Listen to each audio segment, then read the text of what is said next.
Today's Listen.Better podcast guest is the very lovely Amy McNeill, who's Head of People and Culture at Cavendish. We've been working with Amy, luckily, now for the last few years, so I was very keen to pin her down in her very busy schedule to ask her a few questions about her life and role looking after the people and culture at that agency. So I'm going to dive straight in with the first question, Amy. So this is all about how to maximise survey participation, a topic very dear to our hearts at Q&R. What strategies have you found most effective for boosting participation in engagement surveys? So we've found that first, it sounds pretty obvious, but clear communication. So we know that people are much more likely to participate if they understand why they're doing it, if they understand the purpose of the survey and how their input is going to lead to any kind of change that they might get to live themselves. Making it easy for people, so ease of participation. We know that lengthy or difficult to complete surveys can be a barrier to participation. So we like to keep it short, sweet, focused and easy for people to complete, nice and quick for people to complete. We like to work on a trust building basis. So we also know that people are much more likely to participate if they feel safe and assured that their answers genuinely are confidential and unattributable. So for us specifically, we found that using Q&R as a third-party provider gives that confidence to our people in answering those questions and therefore elicits more honest feedback. And of course, honest feedback is the most useful in terms of making impact. And then following up on the answers. So for us specifically, that's meant being transparent with our people about why we're asking them these things, what it is we're going to do with the answers that they give us, and making sure that those really valuable answers don't go and die a death somewhere and that we actually do something with them that people can see, so they're reported back on and that staff can see that they've been listened to, that their answers have shaped our people's strategy and that they really have made an impact on the way that we approach people and working at Cavendish. Thanks for that answer, Amy. I'm interested now in how you turn that data, those insights, into action. So could you share an example where survey feedback has led to significant changes in your organisation?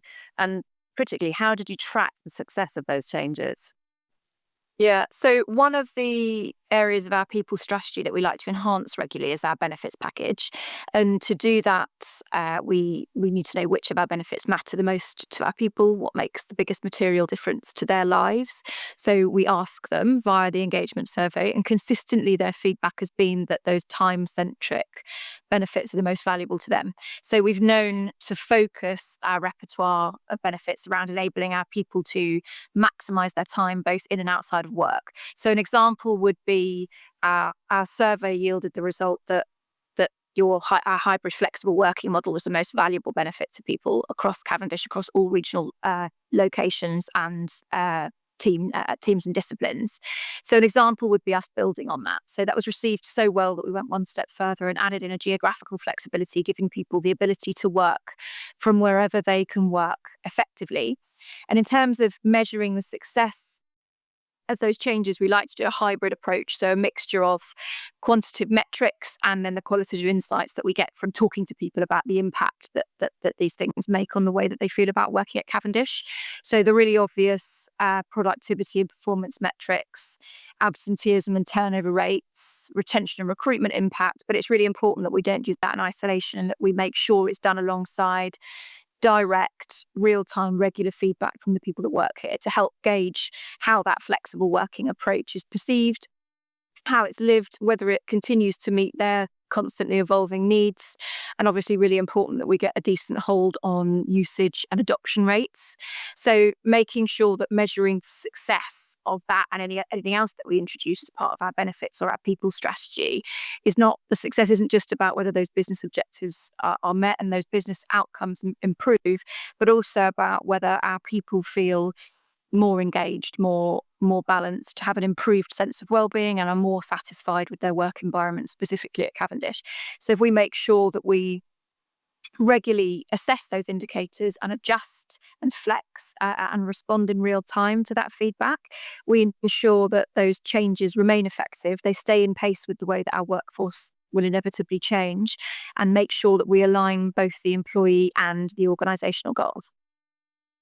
Fabulous. What I was hearing there is that the real-time checking in and the anecdotal conversations you have are the real gold dust, because then you can really see that it's working against those metrics that you're tracking. And of course, the qualitative data, absolutely the gold dust. So it sounds like you're doing a fantastic job of really listening to your team. Turning now more to you, Amy. So what about your motivation and your approach? What do you find most fulfilling about your role? And how would you say it shapes your approach to managing employee engagement and culture? Most people want to engage in meaningful work and deliver impact. And certainly for me, that's what I enjoy about HR.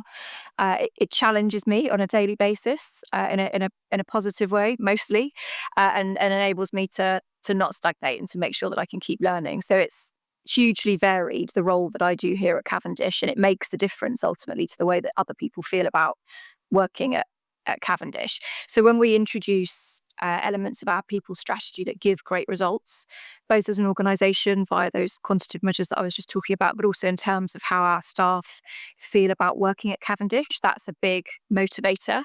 And seeing the culture develop here has been a personal point of pride. It's the foundation on which we make all of our business strategies successful. So my approach is to align those HR initiatives with a more broad organisational, our broader organisational goals, to make sure that culture isn't a blue sky abstract thing, an abstract concept, but something that actually directly contributes to achieving those business outcomes.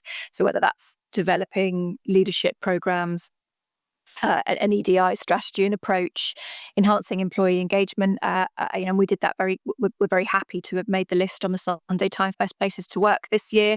So we know that certainly we're seeing progress in that area, or improving retention. All those efforts are always linked to the broader Cavendish organisational strategic vision.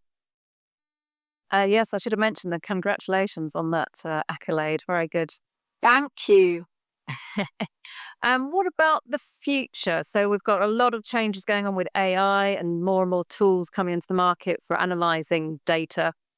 How do you see technology and data analytics changing the way that HR approaches engagement?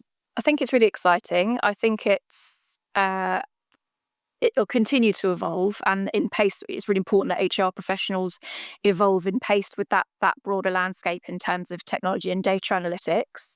And I see probably in the future, in terms of what we're going to see looking differently for us as HR professionals, I'd envisage more personalized, actionable insights, a much quicker, less clunky timing, so real-time feedback loops, and the ability to enable organizations to make much more data-driven decisions. So in terms of skill sets that I think we as HR professionals need to make sure we're all over, so that we remain in pace with that, I think we're talking data literacy and analytics skills, so the ability to interpret data, analyze data, working with complex data sets and data analytics tools, making sure that we understand trends, correlations, predictive insights, I think longer term, the obvious and very exciting AI and automation knowledge, and then the ability also to communicate in a way that's relatable and tangible with that data. So data's great, data's valuable, but it's the ability to communicate the insights that data gives us clearly and persuasively,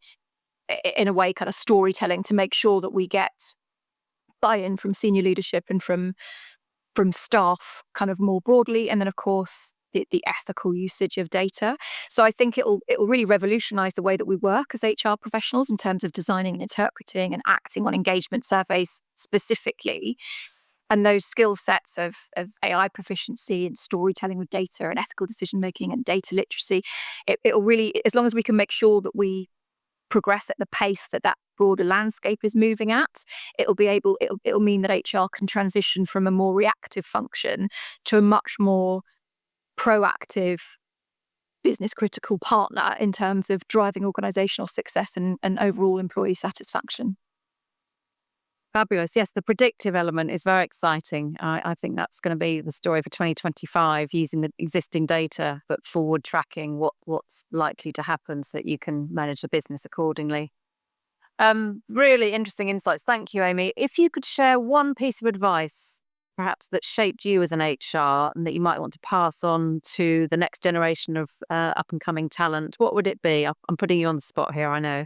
I've said this before. I think authenticity. I think I think while all the things that we've talked about and the quantitative measures and making sure that we remain in pace with the changes in the broader landscape, the direction of travel, and making sure that we're on the bus and we're adapting and adding to our skill sets. I think it's really important to remember that HR is a people function. It's about people. So making sure that we don't lose the authenticity that being a person itself brings. So your general life experience, understanding of the psychology of people, that broadly speaking, people want to feel looked after, fulfilled, supported, and like they have opportunity. So making sure that we don't lose sight of that alongside all the really exciting forward-looking stuff, and making sure that we're authentic to that. So it's about people. It remains about people and about relationships, and making sure that you bring in what you learn from outside your professional career, so that you can ensure that you have authentic relationships with the people that work around you. I think that's really important not to lose sight of. Excellent. Something that AI can't replace. Hurrah. Absolutely. Thank you so much, Amy. It's been an absolute pleasure catching up with you today. Really appreciate your time, and look forward to seeing you in the near future. Thanks, Annabelle. Hope to see you soon.